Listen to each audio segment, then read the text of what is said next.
This is Shaun Sport in podcast form. Plenty of reports going around this morning that Daniel Ricciardo's got a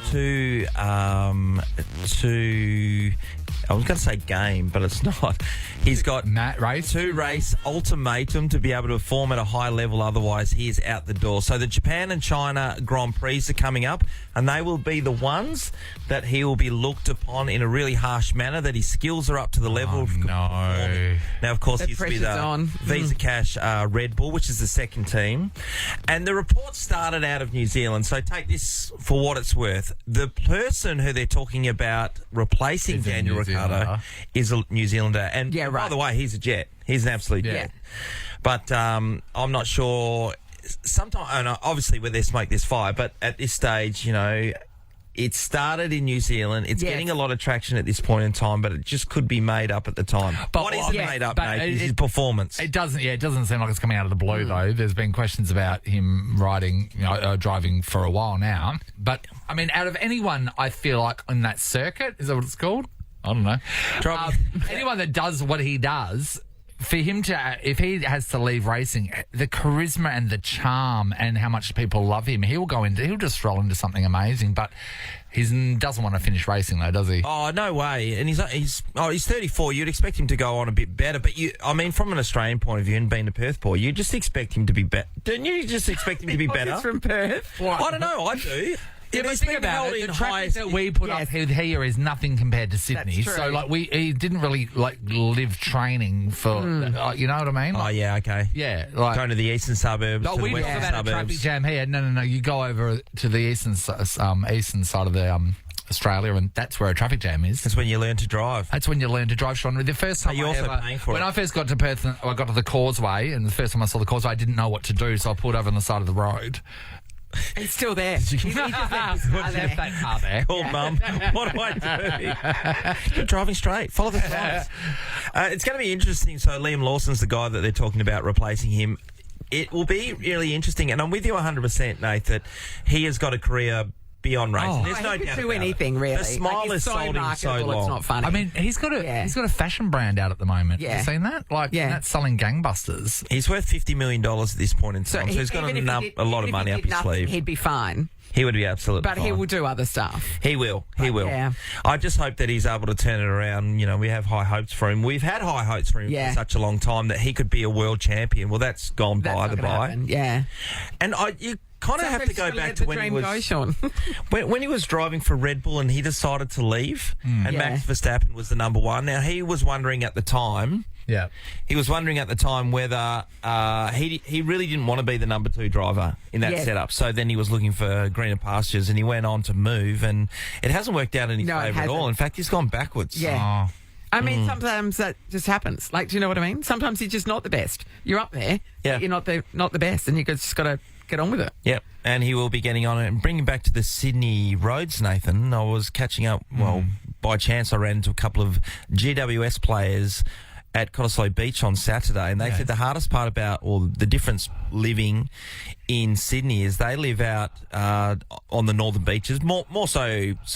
They live out in Bondi area. Yeah. Yes. And it costs them $5,000 a year for what? in tolls. $5,000 a year going to training and back. I'm getting these scam text messages saying that I owe money on tolls. I've never even put any money in a toll, so I'll block all the numbers. We don't have any tolls here, so they're just... Can I tell you something? I have never driven in Sydney. I've never driven in Melbourne. I've never driven in Brisbane or the Gold Coast. I've never driven in... I don't think I've driven in another Australian city. What?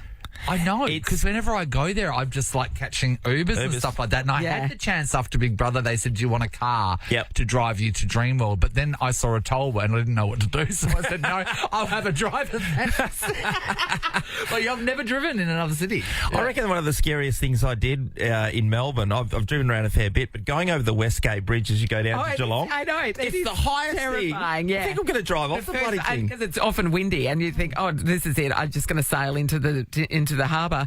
And also hook turns in Melbourne is it just blows your mind. What's a hook So turn? if you wanted to, in certain intersections in Melbourne, Nathan, and it's to do with tram lines, if you need to turn right, so here if we turn right, we get into the right-hand lane and we wait, and then we turn right when there's no traffic coming. To turn right in a hook turn in Melbourne, you go into the left lane and you go and you pull over in front of the traffic that's waiting to go the direction that you want to turn in. And then you wait, and then when the lights go red, you quickly turn around and go. That doesn't make sense, does You're it? allowed to do that. That's not right. You're not allowed to. You have to. You have to. That's how you turn right. Do they tell you that? There's a sign that says hook turn. No, but I say before you get in the car, does someone tell you that?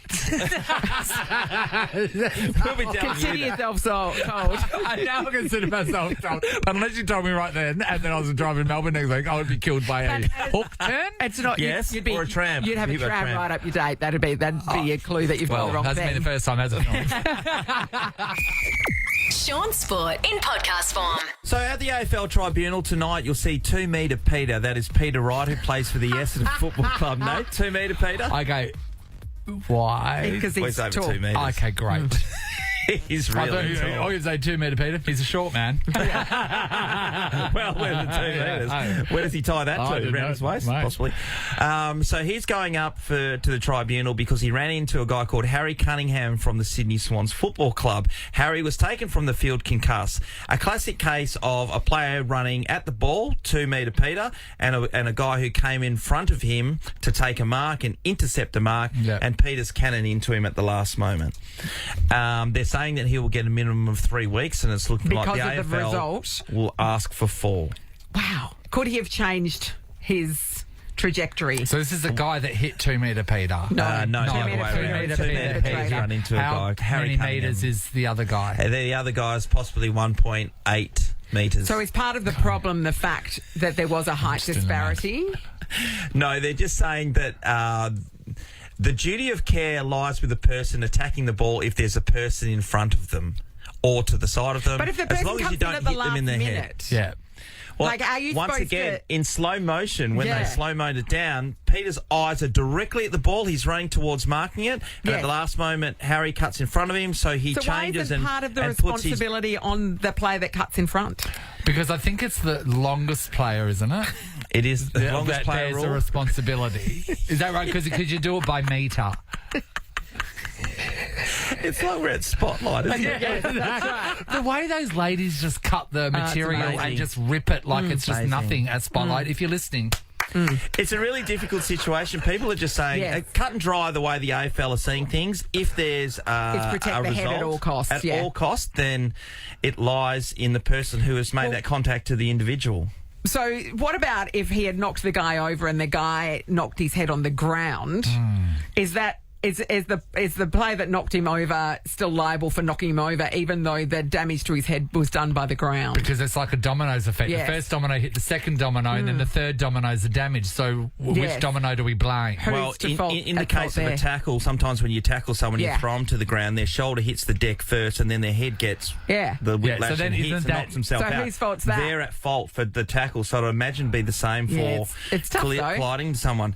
Wayne Carey, who I don't like to normally bring up, he said if polite conversation. if Peter gets suspended, then he will stop watching AFL football. That's He a is over lie. it. Oh, really? That's a lie. He's over it. So One of the he greatest players does ever. need that for his income, doesn't he, to watch the footy? Yeah, I believe so. I believe so. And their last thing that's going on today is the Hawthorn Football Club, North Melbourne, Alistair Clarkson and Chris Fagan, who is the Brisbane Football Club boss. Yeah. They are meeting with the Hawthorn players who have accused them of racism. This is the first time face-to-face they get to sit at a mediation. This is the and stuff from actually say, last hey, year. Okay. this is what we okay, said you that's said. It took this long to get a mediation. 500 days. That's ridiculous. 500 days. For it to fester. No wonder people don't speak up. Yeah. When there are things like this that, you know, because like... Well, that's both ridiculous. parties, From Nathan, every both party, it's parties difficult. have been wanting to defend this Yeah. and go for it straight away. They wanted to meet straight away. The red tape, though. There's a lot of things that have gone in the way of that. And if they aren't able to agree, this can carry on and go to the High Court after Yeah. that. Yeah, so right. it'll be very interesting the way it plays out. Shaun Sport is a Nova podcast. For more great comedy shows like this, head to novapodcast.com.au.